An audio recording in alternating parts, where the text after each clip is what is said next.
Leviticus 14. Then the Lord spoke to Moses, saying, This shall be the law of the leper in the day of his cleansing. Now he shall be brought to the priest, and the priest shall go out to the outside of the camp.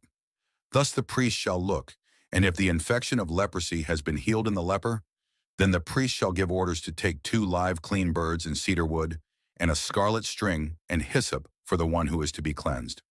The priest shall also give orders to slay the one bird in an earthenware vessel over running water. As for the live bird, he shall take it together with the cedar wood and the scarlet string and the hyssop, and shall dip them and the live bird in the blood of the bird that was slain over the running water. He shall then sprinkle 7 times the one who is to be cleansed from the leprosy, and shall pronounce him clean, and shall let the live bird go free over the open field. The one to be cleansed shall then wash his clothes and shave off all his hair and bathe in water and be clean. Now afterward he may enter the camp, but he shall stay outside his tent for 7 days. It will be on the 7th day that he shall shave off all his hair. He shall shave his head and his beard and his eyebrows, even all his hair.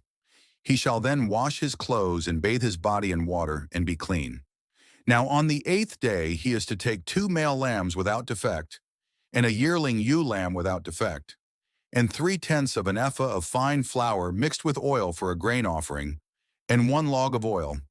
And the priest who pronounces him clean shall present the man to be cleansed, and the aforesaid before the Lord at the doorway of the tent of meeting. Then the priest shall take the 1 male lamb and bring it for a guilt offering with the log of oil, and present them as a wave offering before the Lord. Next he shall slaughter the male lamb in the place where they slaughter the sin offering, and the burnt offering at the place of the sanctuary, for the guilt offering, like the sin offering, belongs to the priest. It is most holy. The priest shall then take some of the blood of the guilt offering, and the priest shall put it on the lobe of the right ear of the one to be cleansed, and on the thumb of his right hand, and on the big toe of his right foot. The priest shall also take some of the log of oil, and pour it into his left palm. The priest shall then dip his right hand finger into the oil that is in his left palm, and with his finger sprinkle some of the oil 7 times before the Lord. Of the remaining oil which is in his palm, the priest shall put some on the right ear lobe of the one to be cleansed, and on the thumb of his right hand, and on the big toe of his right foot, on the blood of the guilt offering. While the rest of the oil that is in the priest's palm he shall put on the head of the one to be cleansed. So the priest shall make atonement on his behalf before the Lord. The priest shall next offer the sin offering and make atonement for the one to be cleansed from his uncleanness. Then afterward he shall slaughter the burnt offering. The priest shall offer up the burnt offering and the grain offering on the altar. Thus the priest shall make atonement for him, and he will be clean. But if he is poor and his means are insufficient, then he is to take 1 male lamb for a guilt offering as a wave offering to make atonement for him, and 1/10 of an ephah of fine flour mixed with oil for a grain offering, and a log of oil, and 2 turtle doves or 2 young pigeons which are within his means. The one shall be a sin offering, and the other a burnt offering. Then the 8th day he shall bring them for his cleansing to the priest at the doorway of the tent of meeting before the Lord. The priest shall take the lamb of the guilt offering and the log of oil, and the priest shall offer them for a wave offering before the Lord. Next he shall slaughter the lamb of the guilt offering, and the priest is to take some of the blood of the guilt offering and put it on the lobe of the right ear of the one to be cleansed, and on the thumb of his right hand, and on the big toe of his right foot. The priest shall also pour some of the oil into his left palm, and with his right hand finger the priest shall sprinkle some of the oil that is in his left palm 7 times before the Lord. The priest shall then put some of the oil that is in his palm on the lobe of the right ear of the one to be cleansed, and on the thumb of his right hand, and on the big toe of his right foot, on the place of the blood of the guilt offering. Moreover, the rest of the oil that is in the priest's palm he shall put on the head of the one to be cleansed, to make atonement on his behalf before the Lord. He shall then offer 1 of the turtle doves or young pigeons, which are within his means.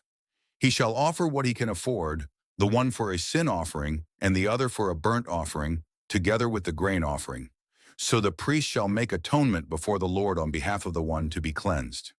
This is the law for him in whom there is an infection of leprosy, whose means are limited for his cleansing.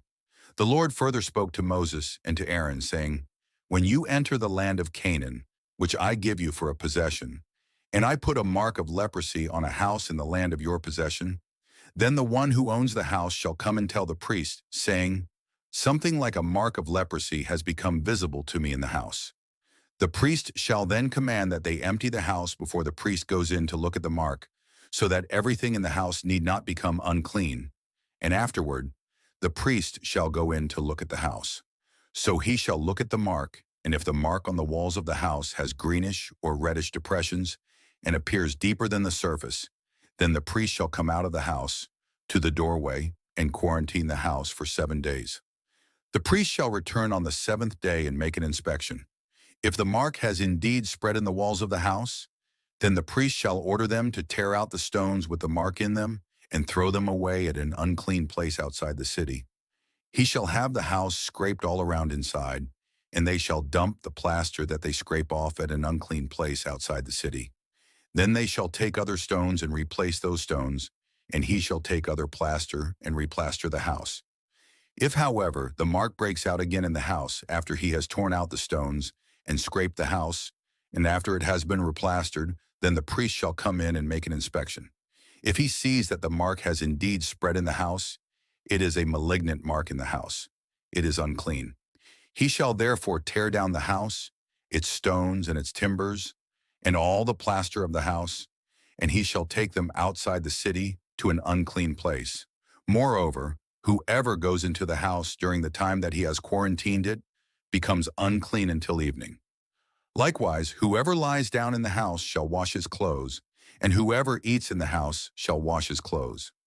If, on the other hand, the priest comes in and makes an inspection, and the mark has not indeed spread in the house after the house has been replastered, then the priest shall pronounce the house clean because the mark has not reappeared. To cleanse the house, then, he shall take 2 birds and cedar wood and a scarlet string and hyssop, and he shall slaughter the one bird in an earthenware vessel over running water. Then he shall take the cedar wood and the hyssop and the scarlet string with the live bird and dip them in the blood of the slain bird as well as in the running water, and sprinkle the house 7 times. He shall thus cleanse the house with the blood of the bird and with the running water, along with the live bird and with the cedar wood and with the hyssop and with the scarlet string. However, he shall let the live bird go free outside the city into the open field. So he shall make atonement for the house, and it will be clean. This is the law for any mark of leprosy, even for a scale, and for the leprous garment or house, and for a swelling, and for a scab, and for a bright spot, to teach when they are unclean and when they are clean. This is the law of leprosy.